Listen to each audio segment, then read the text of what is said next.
వైఎస్ఆర్సీపీ అధినేత మాజీ ముఖ్యమంత్రి వైఎస్ జగన్మోహన్ రెడ్డి రాకతో పులివెందుల ప్రాంతమంతా జనసంద్రంగా మారింది. భాకరాపురంలోని తన క్యాంప్ కార్యాలయంలో మంగళవారం సాయంత్రం ఆయన ప్రజా దర్బార్ నిర్వహించారు.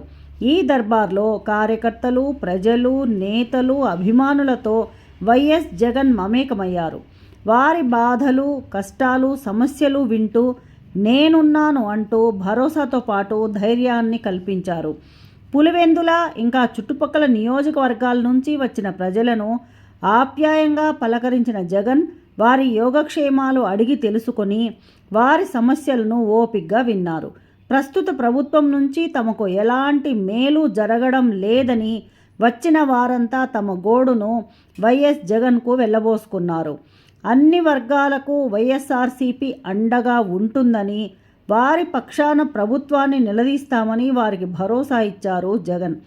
పులివెందుల నియోజకవర్గంలో వైఎస్ జగన్ 3 రోజుల పాటు వివిధ కార్యక్రమాల్లో పాల్గొననున్నారు.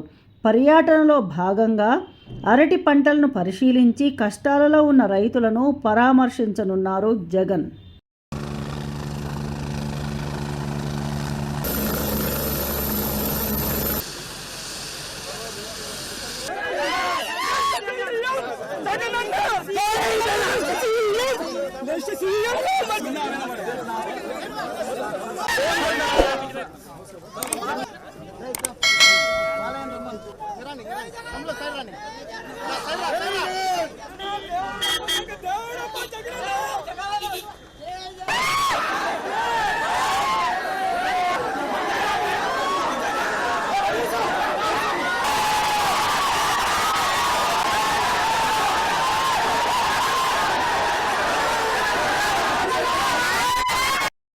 Please like, share and subscribe.